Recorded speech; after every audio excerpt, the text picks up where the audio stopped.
నమస్తే, welcome to Ujjwal TV.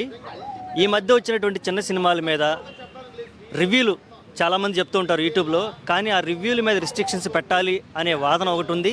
అంతేకాదు ఈ మధ్య సత్యదేవ్ కూడా నా సినిమాలకి ఒక 2-3 రోజులు రివ్యూ లేట్గా ఇవ్వండి అంటూ రిక్వెస్ట్ చేయడం జరిగింది.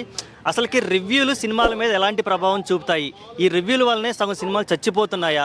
ఒక కామన్ ఆడియన్ని, ఒక సినిమా అభిమానిని అడిగి తెలుసుకుందాం అతని అభిప్రాయం ఏంటో. నమస్తే అన్న. నమస్తే అన్న. ఇప్పుడు దాకా విన్నావు కదా నేను చెప్పింది.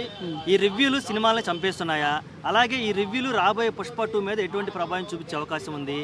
నీ అభిప్రాయం ఏంటి చెప్పు ఒకసారి. చూడన్నా, అవునని కాదన్నా, రివ్యూ చెప్పేప్పుడు చూడన్నా, ఒక ఇన్స్టా ఫేమ్ ఉన్న వ్యక్తి కానీ, యూట్యూబర్ కానీ, సో తనకు లక్షల మంది ఫాలోవర్స్ ఉంటారన్న. సో తను గుడ్డిగా నమ్మేస్తారు. ఎగ్జాంపుల్ పూల చొక్కున, ఎండు చొక్కున ఎవరో రావన్న ఎవరొకరు, సో వాళ్ళని నమ్మి మనం సబ్స్క్రైబ్ చేసుకుంటాం అన్నమాట.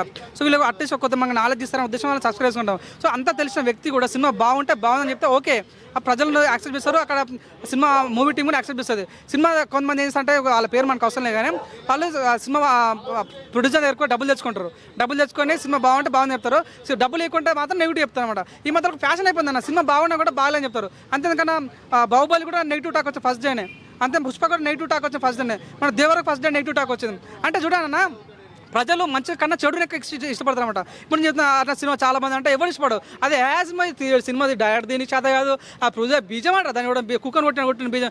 అట్లా ప్రజలు ఏంటంటే మంచి కానీ చెడు ఎక్కువ కోరుకుంటాడు. సో నిజంగా నాకు అనిపిస్తే దయచేసి సినిమాలు చూడండి. సినిమా చూసి మంచిగా అనిపిస్తే మంచి ఉందని చెప్పండి, కానీ దయచేసి మనకి హైప్ రావాలని, మన సెలబ్రిటీ అవ్వాలని, ఓవర్ నెట్లో ఫేమస్ కావాలని ఇప్పుడు చాలా మంది చేస్తారు. రివ్యూస్ కూడా చాలా మంది చూడండి. లక్ష్మణ్ టేక్ మూడు ఆయన ఉండే చాలా జెన్యున్ రివ్యూ చెప్తుంటే, తను రివ్యూతో పాటు తన స్టైల్ చూపించుకున్నాడు, తను ఫేమస్ అయ్యాడు. అంతేనే నెగిటివ్ రివ్యూ ఆడు రావణ్ అనుకుంటాడు. వాడికి ఏం తెలియదు, వాడికి సబ్జెక్ట్ లేదు, డొల్ లేదు. వాడు అసలు షార్ట్ ఫిల్మ్ తీయడం చేత కాదు కూడా.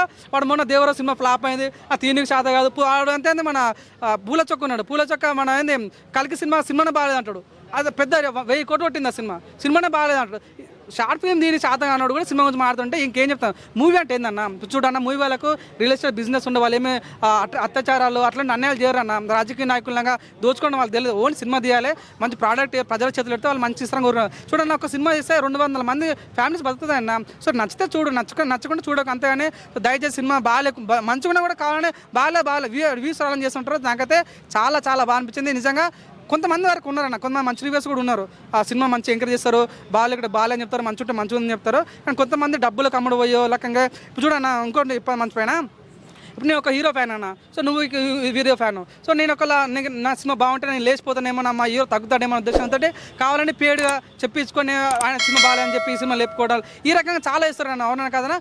ఈ మధ్యలో అయితే ఎక్కువ రివ్యూ మ్యానే నడుస్తుంది అన్న. దయచేసి రివ్యూ మంచి ఉంటే మంచిదని చెప్పండి, మంచి లేకుంటే సైలెంట్ వెళ్ళిపోండి, కానీ బాగాలేదని చెప్పకండి అని రిక్వెస్ట్ కోరుకుంటున్నాను. ఇంకా సినిమా బతకాలి, సినిమా ఉంటేనే మనకు వాల్యూ. ఒక సినిమా చూడన్న, మన డిప్యూటీ సీఎం చేసిన ఒక సినిమా ఎన్నో రికార్డులు బద్దలు కొట్టున్నాయి. ఒక సినిమా ఎంతో ప్రెస్టీజియస్ వాల్యూని తీస్తుందన్న. దయచేసి సినిమాని ఆదరిస్తాం, సినిమాతో ఉందాం.